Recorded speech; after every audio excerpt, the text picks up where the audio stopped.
میرے بھائیوں، ابھی یہ دردناک حادثہ 2-3 روز پہلے کی بات ہے۔ کون کرنے والا؟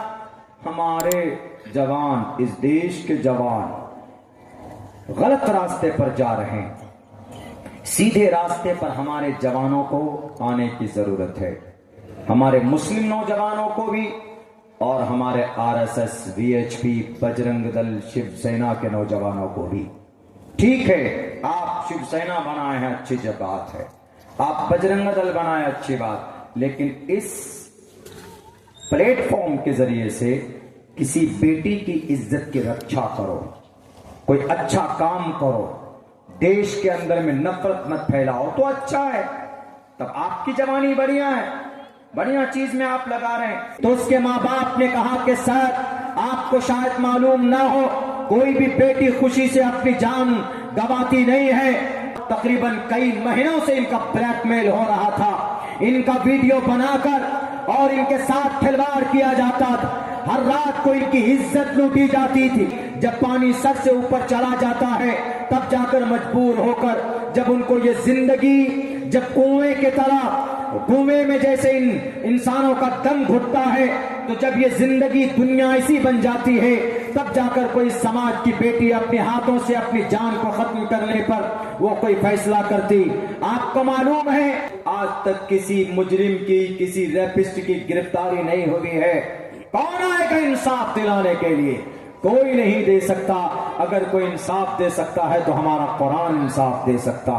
ہمارا قرآن کہتا ہے اگر وہ ٹھیکیدار ہے تو اپنی جگہ پر ہے، اگر وہ MP کا بیٹا ہے تو اپنی جگہ پر ہے، اگر وہ MLA کا بیٹا ہے تو اپنی جگہ پر ہے۔ میں نے کئی مرتبہ اپنی بیٹیوں کو لے کر ان بے ایمان جھوٹے نیتاؤں کے پاس ہم گئے جو بولتے ہیں کہ بیٹی بچاؤ بیٹی پڑھاؤ۔ ہم ان کے پاس گئے اور ہم نے کہا کہ میری بیٹی کو انصاف دو، میری بیٹی کی عزت لوٹتا ہے، میری بیٹی کی ہر رات ان کے لیے زندگی کی قیامت بن کر ٹوٹتی ہے، اس لیے میری بیٹی کو انصاف دیجئے۔ ہم مزدور ٹائپ کے لوگ ہیں جناب۔ انہوں نے پوچھا کہ کون ہے جو تمہاری بیٹی کی عزت کو لوٹتا ہے؟ تو سامنے جو لوگ تھے 4-5 آدمی تھے جو ٹھیکیدار تھے، جو بھٹے کے ٹھیکیدار، اینٹ کے ٹھیکیدار مانے جاتے، اور ان کے خلاف کارروائی کرنے کی طاقت ان لیڈروں کے اندر نہیں تھی۔ انہوں نے کہا ٹھیک ہے، جاؤ ہم تمہارے بیٹی کو نیائے دیں گے، انصاف دیں گے۔ جب مانتے، جب ان ظالموں کو، ریپسٹوں کو پکڑ کر ان کے اوپر ریپ کا چارج لگا کر ان کو جیل کے سلاخوں کے پیچھے ڈالا جاتا، لیکن نہیں ڈالا گیا، چھوڑ دیا جاتا۔ مجبوراً ان سماج کی بیٹیوں نے یہ فیصلہ کیا کہ نہیں، ہمیں اب اس دنیا کے اندر رہنا ہی نہیں ہے، جس کی لاٹھی اس کی بھینس کی بات ہو رہی ہے، اس لیے چلو اپنی جان دے دیتے۔ ان بچوں نے مجبوراً آ کر یہ قدم اٹھایا ہے۔ میری بیٹی نے سوسائڈ نہیں کیا، میری بیٹی کا مرڈر ہوا، ان بچوں کو مجبوراً اکسایا گیا۔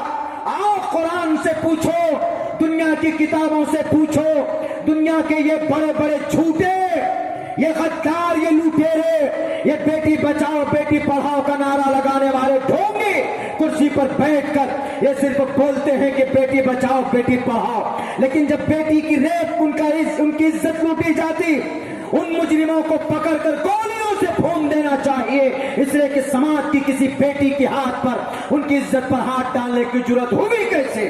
ان کے ہاتھ توڑ دینے چاہیے، ان کو پھانسی کے پھندے پر لٹکانا چاہیے۔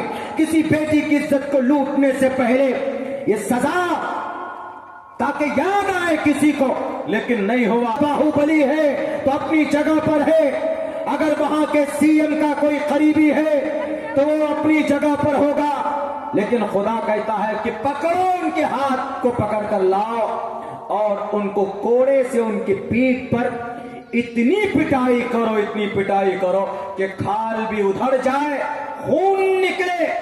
وَلَا تَأْخُذُكُمْ بِهِمَا رَأْفَةٌ فِي دِينِ اللَّهِ، اور ان کو سزا دیتے وقت کوئی نرمی نہیں ہونی چاہیے کہ نہیں یہ تو ٹھیکیدار صاحب ہیں، ان پر نرمی ہونی چاہیے۔ قرآن کہتا ہے کہ اور زیادہ پیٹو۔